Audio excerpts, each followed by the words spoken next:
ಧರ್ಮಾಧಿಕಾರಿ ಯಾವುದೇ ಕಾರಣಕ್ಕೂ ಆಗ್ಬಾರ್ದು. ರಾಜನೇ ಆಳ್ಬೇಕು ಹೊರತು ಸೇವಕ ಅಲ್ಲ. ಶಾಂತನು ಧರ್ಮಾಧಿಕಾರಿ ಆಗ್ತಾನೆ ಅನ್ನೋದು ನೆನೆಸ್ಕೊಂಡ್ರೆ ನನ್ಗೊಂಥರ ಮೈಯೆಲ್ಲ ಉರಿಯುತ್ತೆ.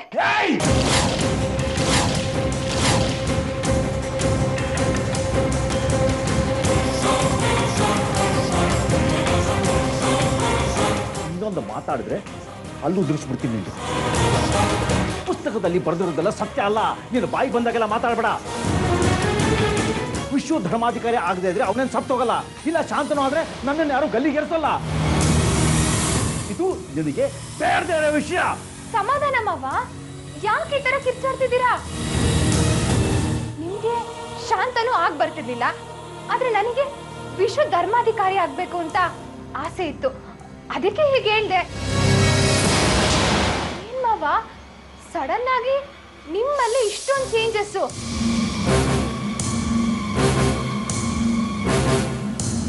ಮುಂಚೆ ಆಗಿದ್ರೆ ಶಾಂತನುಗೆ ಯಾರಾದ್ರೂ ಬೈದ್ರೆ ಅವ್ರಿಗೆ ವಾಪಸ್ ಬೈತಿದ್ರಿ.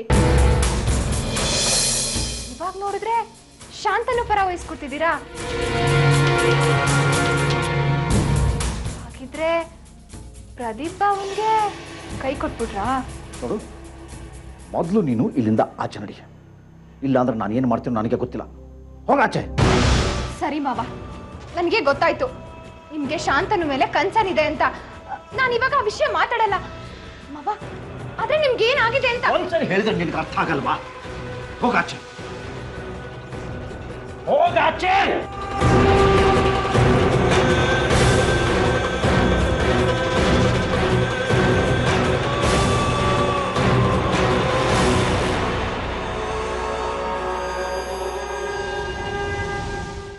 ನೀನು ಹೇಗೆ ಗೊತ್ತಾ? ಅದು ಕಾಣಿಸ್ತದೆಯಲ್ಲ ಮೀನು, ಆ ಥರ ಒಂದು ಮೂಲೆಯಿಂದ ಇನ್ನೊಂದು ಮೂಲೆಗೆ, ಇನ್ನೊಂದು ಮೂಲೆಯಿಂದ ಮತ್ತೊಂದು ಮೂಲೆಗೆ ಓಡಾಡ್ತಾ ಇರುತ್ತಲ್ಲ. ಹಾಗೆ ನೀನು ಈ ಮನೆಯಲ್ಲಿ ಒಂದು ಮೂಲೆಯಿಂದ ಇನ್ನೊಂದು ಮೂಲೆಗೆ ಎಲ್ಲಿ ಏನಾಗುತ್ತೆ ಅಂತ ಕೆದಕ್ತಾ ಇರ್ತೀಯ. ಈ ಪ್ರಜಾವಾಣಿ ಪ್ರೆಸ್ಗೆ ಹೋಗ್ಬಿಟ್ಟು ಕನ್ನಡಪ್ರಭ ನ್ಯೂಸ್ ಪೇಪರ್ ಕೊಡಿ ಅಂತ ಕೇಳಿದಾಗಾಯ್ತು. ಅದಕ್ಕೆ ನನ್ನನ್ನೇನು ಕೇಳಬೇಡ, ನಾನು ಏನು ಉತ್ತರ ಕೊಡಲ್ಲ. ನಾನೇನು ಕೇಳಲ್ಲ ಜಿಜು. ಆದ್ರೆ ನಿಮ್ಮಪ್ಪ ಅವರಲ್ಲಾಗಿರೋ ಚೇಂಜಸ್ ವಿಷಯ ಮಾತಾಡಕ್ಕೆ ಅಂತ ಬಂದಿದ್ದೀನಿ. ನನ್ನ ಮೇಲೆ ರೇಗಾಡೋದು ಬಿಡಿ. ನಿಮಗೆ ಧರ್ಮಾಧಿಕಾರಿ ಪಟ್ಟ ಕೊಡ್ತೀನಿ ಅಂದ್ಬಿಟ್ಟು ಆಕಾಶ ತೋರಿಸಿದ್ರಲ್ಲ, ತಪ್ಪಲ್ವಾ ಜಿಜು? ಅಮ್ಮ ತಾಯಿ, ನಂದೇ ನನಗಾಗಿದೆ, ಇನ್ನಷ್ಟು ಜಾಸ್ತಿ ತಲೆ ಕೆಡಿಸ್ಬೇಡ, ಹೊಟ್ಟೋಗೋ. ಗುರುಗಳ ಪ್ರಸಾದ ಸಿಕ್ತಾ? ಏನೇನೇನು ಹುಚ್ಚು ಶುರುವಾಗ್ತಿದ್ಯಾ ಹೇಗೆ ನಿನಗೆ? ನಿಮ್ಮ ತಂದೆಗೆ ಗುರುಗಳ ಪ್ರಸಾದ ಸಿಕ್ಕಿರಲ್ಲ. ಹೊರಟೋಗು ಒಂದೇ. ಗುರುಗಳ ಹತ್ರ ಹೋಗಿದ್ರೆ ಪ್ರಸಾದ ಸಿಕ್ಕಿರೋದು. ಹೋಗು ಒಂದೇ. ಯಾಕಂದ್ರೆ ನಿಮ್ ತಂದೆ ಗುರುಗಳ ಹತ್ರ ಹೋಗೇ ಇಲ್ಲ.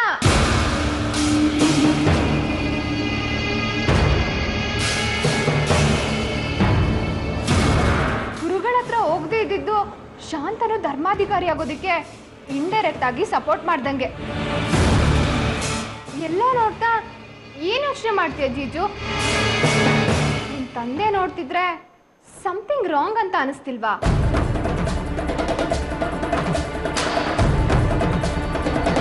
ಏನೋ ನಡೀತಿದೆ. ವಿಷ್ಣು ಮಾವ ಯಾವುದೋ ವಿಷಯಕ್ಕೆ ಫೀಲ್ ಆಗ್ತಿದ್ದಾರೆ, ಅಥವಾ ಯಾರೋ ಅವ್ರ ಮೇಲೆ ಒತ್ತಡ ಹಾಕಿದ್ದಾರೆ ಅಂತ ನಿಮ್ಗೆ ಅನಿಸ್ತಿಲ್ವಾ ಜೀಜು?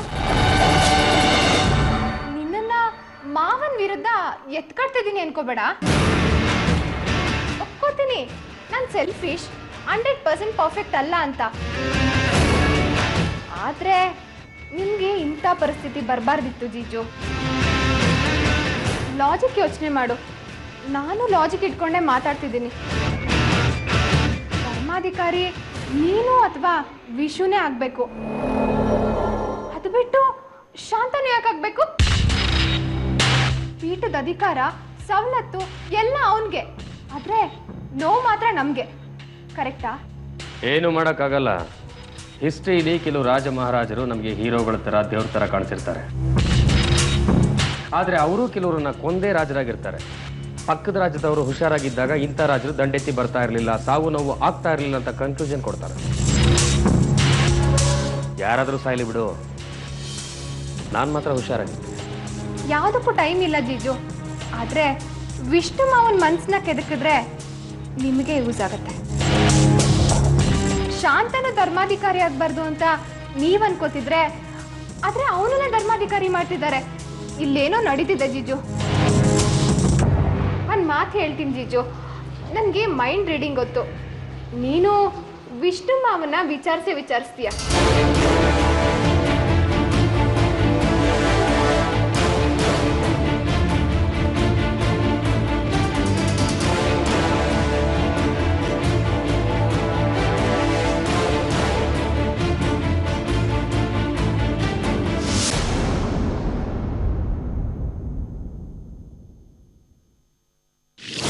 ಅಂದ ಹಾಗೆ ಆ ಮಗು ಯಾರು ಗೊತ್ತಾ? ನನ್ನ ಮಗ ಶಾಂತನು. ನೀವೇ ಅವನ್ ತಂದೆ.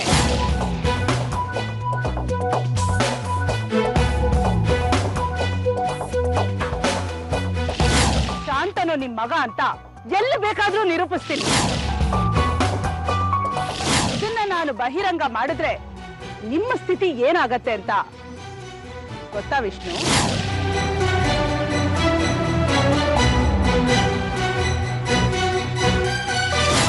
ಶಾಂತನು ನಿಮ್ ಮಗ, ಅವನೇ ಧರ್ಮಾಧಿಕಾರಿ ಆಗ್ತಾನೆ.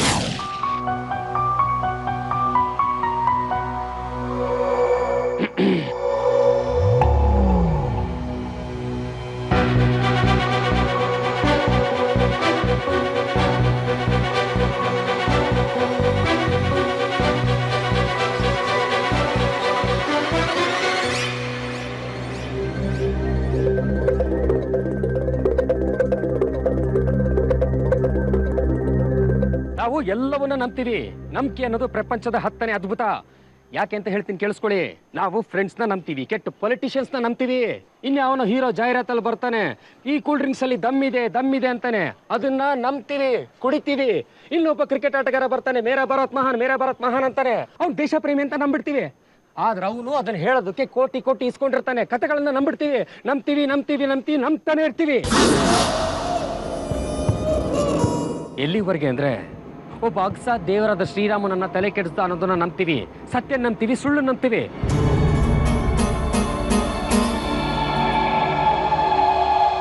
ಆದ್ರೆ ದುರಂತ ನೋಡಿ, ಅಪ್ಪ ಮಗನ್ ನಂಬಲ್ಲ, ಮಗ ಅಪ್ಪನ್ ನಂಬಲ್ಲ.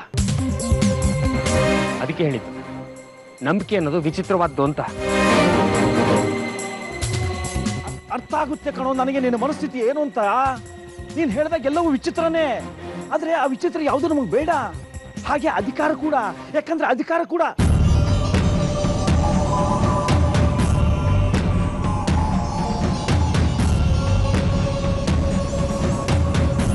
ಅದ್ರ ಆಸೆನ ಬಿಟ್ಬಿಡು ಕಣೋ. ಯಾಕೆಂದ್ರೆ ಅದರಿಂದ ಹೋದ್ರೆ ಬರೀ ಕೆಟ್ಟ ಅನುಭವಗಳಾಗುತ್ತೆ.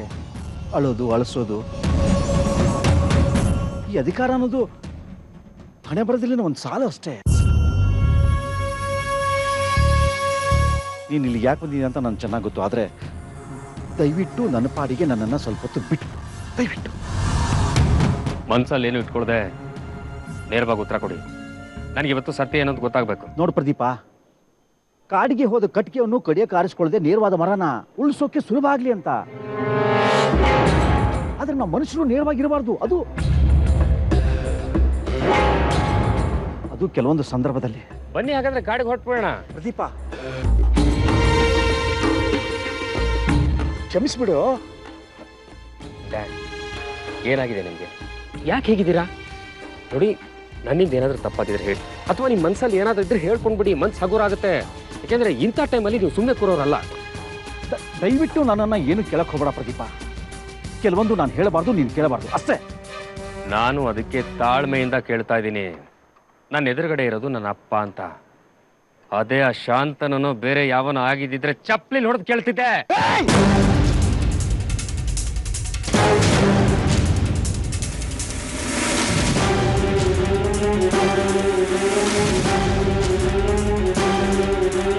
ಯಾರನ್ನ ಹೊಡಿತೀನಂದ್ರೆ ನೀನು ಚಪ್ಪಲಿದೆ? ಡ್ಯಾಡ್, ನಾನು ಹೇಳಿದ್ದು ಶಾಂತನಿಗೆ, ನಿಮ್ಗಲ್ಲ. ನೀವ್ಯಾಕೆ ಎಷ್ಟೊಂದು ರೈಸ್ ಆಗ್ತಿದ್ದೀರಾ?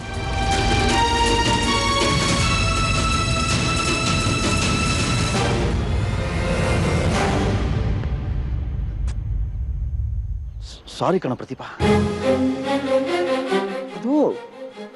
ಅದು ರಾತ್ರಿ ಯಾಕೋ ಸರಿಯಾಗಿ ನಿದ್ದೆನೇ ಇಲ್ಲ. ಮನಸ್ಸು ಸಣ್ಣ ಪುಟ್ಟದಕ್ಕೆಲ್ಲ ರೇಗ್ತಾ ಇದೆ. ಸಾರಿ. ನನಗೆ ನಿಮ್ಮ ಕಣ್ಣಲ್ಲಿ ಸುಳ್ಳು ಕಾಣಿಸ್ತಾ ಇದೆ. ನಿದ್ದೆಗಿಟ್ಟರು ಯಾವ ಲಕ್ಷಣಗಳು ನಿಮ್ಮ ಕಣ್ಣಲ್ಲಿ ನನಗೆ ಕಾಣಿಸ್ತಾ ಇಲ್ಲ. ನಾನೇ ನಿಮ್ಮನ್ನು ಹೊಸದಾಗಿ ನೋಡ್ತಾ ಇದ್ದೀನ. ಈಗಲಾದ್ರೂ ಸತ್ಯ ಏನು ಅಂತ ಹೇಳಿ. ಸತ್ಯ ಸತ್ತು ಹೋಯ್ತು ಕಣೋ. ಎಲ್ಲಿಗೆ ಹೊರಟ್ರಿ? ಸತ್ಯನ ಮಣ್ಣು ಮಾಡಿ ಸಂಸ್ಕಾರ ಮಾಡಿ ಬರ್ತೀನಿ.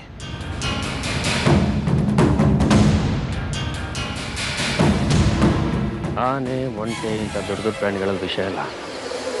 ಹಲ್ಲಿ, ಹಾವು, ಚೇಳು ಇಂಥ ಸಣ್ಣ ಪ್ರಾಣಿಗಳಲ್ಲೇ ವಿಷಯ ಇರೋದು. ವ್ಯತ್ಯಾಸ ಹುಡುಕ್ಬೇಕಷ್ಟೇ. ಈ ಧರ್ಮಾಧಿಕಾರಿ ಪಟ್ಟ ನನ್ನಿಂದ ಎಲ್ಲ ಕಿತ್ಕೊಂಡಿದ್ದೆ. ಈಗ ನನ್ನ ಅಪ್ಪನ ನನ್ನಿಂದ ಕಿತ್ಕೋತಾ ಇದೆ. 2 ನಿಮಿಷದಲ್ಲಿ ಏನು ಬೇಕಾದರೂ ಹಾಕ್ಬೋದು. ಈಗ ನನಗಿದು ಮಾಡು ಇಲ್ಲ ಮಾಡಿ ಏನಾದರೂ ಮಾಡಲೇಬೇಕು.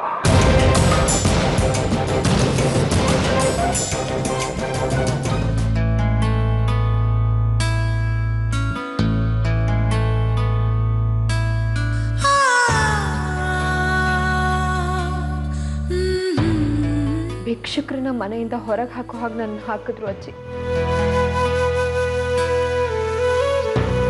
ಭಿಕ್ಷುಕರಿಗೆ ಭಿಕ್ಷೆ ಸಿಕ್ತಲ್ಲ ಅನ್ನೋ ಖುಷಿನಾದ್ರೂ ಅವ್ರ ಕಣ್ಣಲ್ಲಿರುತ್ತೆ. ಆದ್ರೆ ನನ್ನ ಕಣ್ಣಲ್ಲಿದ್ದು ಅಪ್ಪ ನನ್ನ ಬಗ್ಗೆ ಇಟ್ಕೊಂಡಿರೋ ತಿರಸ್ಕಾರ ಮಾತ್ರ. ರಾಧಿಕಾ, ಬೇಸರ ಮಾಡ್ಕೋಬೇಡ್ವೆ. ಅವನ್ನ ಸುಮ್ಮನೆ ಬಿಡಲ್ಲ ನಾನು. ಅವನ ಗ್ರಹಚಾರ ಬಿಡಿಸ್ತೀನಿ. ಮನೆಗೆ ಬಂದ ಮಗಳನ್ನ ಹಾಗೆ ನಡೆಸ್ಕೊಳ್ಳೋದು. ಅವ್ರು ಸರಿಯಾಗಿ ನಡ್ಕೊಂಡಿದ್ದಾರೆ ಅಜ್ಜಿ. ನಾನು ಹೋಗಿದ್ದು ಭಿಕ್ಷೆ ಎತ್ತೋದಕ್ಕೆ ತಾನೆ. ಮನ್ಸಿಗೆ ತುಂಬಾ ನೋವಾಗಿದೆ. ನನಗೆ ಸಂತೋಷ ಅನ್ನೋ ಭಿಕ್ಷೆ ಕೊಡಿ ಅಂತ ಕೇಳೋಕ್ ಹೋಗಿದ್ದೆ. ಆದ್ರೆ ಅಪ್ಪಂಗೆ ನಾನು ಖುಷಿಯಾಗಿರೋದು ನೋಡೋದಕ್ಕಾಗ್ಲಿಲ್ಲ ಅನ್ಸುತ್ತೆ ಅಜ್ಜಿ. ಅದಕ್ಕೆ ನನ್ನ ಮನೆಯಿಂದ ಆಚೆ ಎಳ್ಕೊಂಡು ಬಂದ್ಬಿಟ್ರು. ಅವ್ರು ಹಾಗೆ ಎಳ್ಕೊಂಡು ಬರ್ಬೇಕಿದ್ರೆ ಅವ್ರ ಮಗಳು ಗರ್ಭಿಣಿ, ಪಾಪ ಅವಳಿಗೆ ನೋವಾಗುತ್ತೇನೋ ಅನ್ನೋ ಕಾಳಜಿ ಕೂಡ ಇರಲಿಲ್ಲ ಅವ್ರಿಗೆ. ಅವ್ರು ಹಾಗೆ ಮಾಡಿದ್ರಲ್ಲಿ ಯಾವ ತಪ್ಪು ಇಲ್ಲ ಅಜ್ಜಿ. ಯಾರದೋ ಮಗಳಿಗೆ ಅವ್ರು ಯಾಕೆ ಸಹಾಯ ಮಾಡ್ತಾರೆ ಹೇಳಿ? ಎಷ್ಟಾದ್ರೂ ನಾನು ಬೀದಿನಲ್ಲಿ ಸಿಕ್ಕದವಳು. ಯಾರ ಹೆತ್ತ ಮಗಳೋ ಏನು. ರಾಧಿಕಾ, ಹಾಗೆಲ್ಲ ಹೇಳಿ ನನ್ನ ಮನಸ್ಸು ತೋರಿಸ್ಬೇಡಮ್ಮ. ಯಾರು ನಿನ್ ಜೊತೆ ಇರೋದು ಬೇಡ. ನಿನ್ ವಿಷು ಬರ್ತಾನೆ ಅಂತ ಹೇಳ್ತಾ ಇದೆಯಲ್ವಾ, ನಾನ್ ನಿನ್ ಜೊತೆಗೆ ಇರ್ತೀನಿ ಬಿಡು. ಇವತ್ತಲ್ಲ ನಾಳೆ ಈ ಮನೆಯವರೆಲ್ಲ ನಿನ್ ಬಗ್ಗೆ ಕಾಳಜಿ ತೋರಿಸ್ತಾರೆ. ಯಾರಿಗೂ ನಿನ್ನನ್ನು ದೂರ ಮಾಡ್ಕೋಬೇಕು ಅಂತ ಇಲ್ಲ. ನಂಬಿಕೆ ಸತ್ತೋಗಿದೆ ಅಜ್ಜಿ ನನಗೆ. ಇನ್ ಮುಂದೆ ನಾನು ನನ್ನ ವಿಷು ಜೊತೆ ಬದುಕೋ ಹಾಗಾದ್ರೆ ಅದು ಆ ಕೃಷ್ಣನ ಆಶೀರ್ವಾದ. ಅಕಸ್ಮಾತ್ ಆಗ್ಲೇ ಇಲ್ಲ ಅಂದ್ರೆ ಅದು ಅದೇ ಕೃಷ್ಣನ್ ಶಾಪ. ತಂದೆ ತಾಯಿ ಮನ್ಸು ನೋಯಿಸಿದ್ದಕ್ಕೆ, ಮನೆಯವ್ರ ಮನ್ಸು ಮುರಿದಿದ್ದಕ್ಕೆ ನನಗೆ ಸರಿಯಾದ ಶಿಕ್ಷೆ ಆಗ್ಲಿ ಬಿಡಿ. ನನ್ನ ಪ್ರತಿ ಮಾತನ್ನು ನಂಬ್ತಾ ಇದ್ದಿ ಎಲ್ರು. ಈಗ ನಾನು ಯಾವ ಮಾತುಗಳನ್ನೂ ನಂಬಲ್ಲ.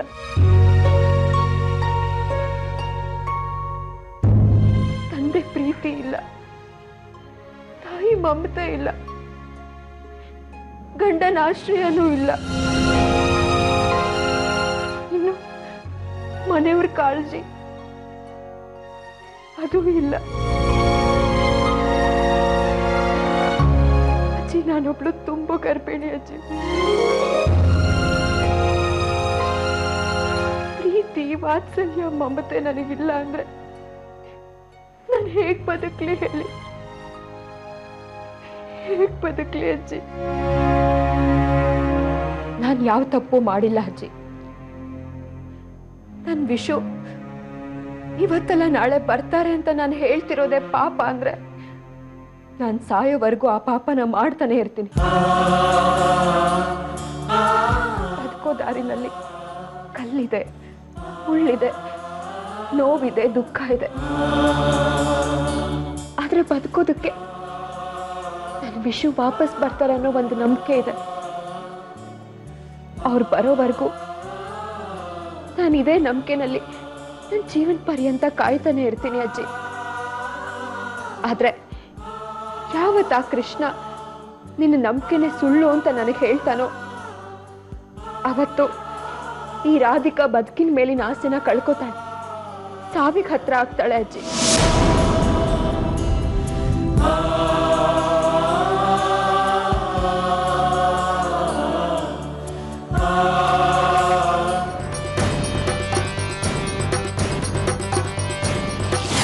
ದಿವಸ ನಾವೇನು ಅನ್ಕೊಂಡಿದ್ಯೋ, ಯಾವುದಕ್ಕೆ ಆಸೆ ಪಟ್ಟಿದ್ಯೋ ಅದು ಈ ಜನ್ಮದಲ್ಲಿ ಸಾಧ್ಯ ಇಲ್ಲ ಕಣ.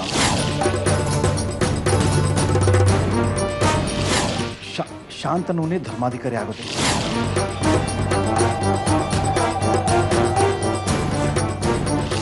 ಪೀಠ ಒರೆಸಿ ಅದನ್ನು ಶುದ್ಧಿ ಮಾಡೋಣ, ದೇವರ ಆಶೀರ್ವಾದ ಪಡೆಯೋಣ ಕಣ.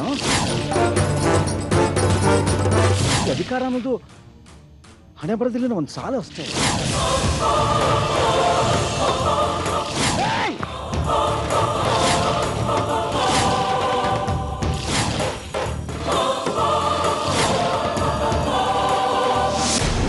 ಅದೇ ಬೇಡ, ಊಟ ಆಯ್ತಾ?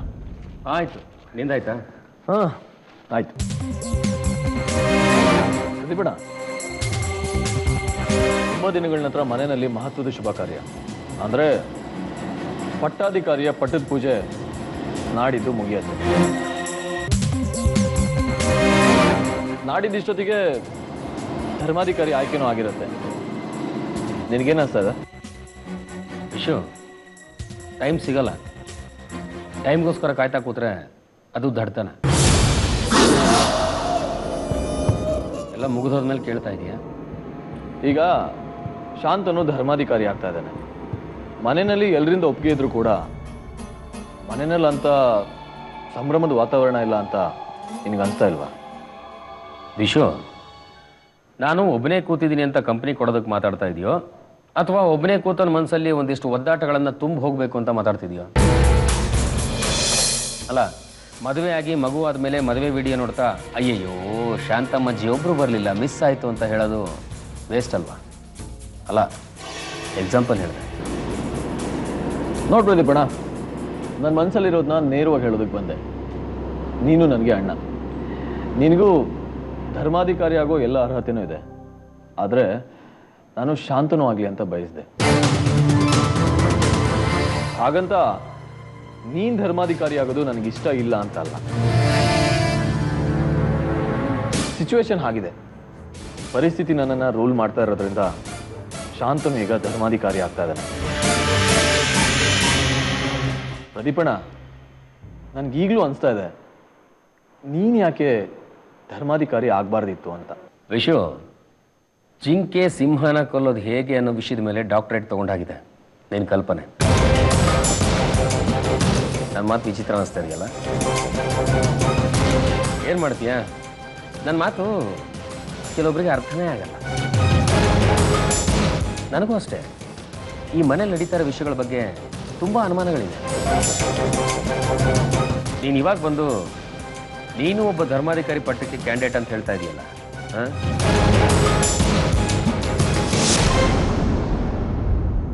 ಅನುಕಂಪ ಹುಟ್ಟಬೇಕು, ಗಿಟ್ಟಿಸ್ಕೋಬೇಕು.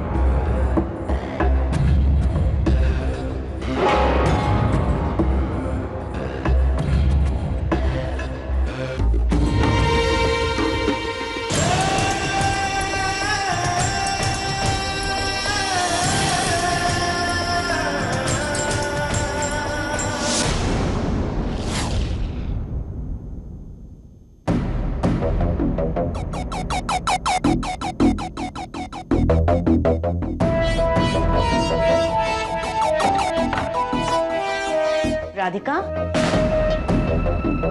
ಯಾಕಮ್ಮ ಬಾಗ್ಲಾಗ್ತಾ ಇದೆಯಾ? ಪಟ್ಟಾಭಿಷೇಕಕ್ಕೆ ಸಿದ್ಧತೆ ತುಂಬಾ ಜೋರಾಗೆ ನಡೀತಾ ಇರ್ಬೇಕಲ್ವಾ? ನಡೆಸಿ ನಡೆಸಿ. ನಡೆಸಲೇಬೇಕಲ್ವಮ್ಮ? ಇದು ನಮ್ಮ ಮನೆ ತನಿಖೆ, ಊರಿಗೆ ಸಂಬಂಧಪಟ್ಟ ಶುಭ ಕಾರ್ಯ.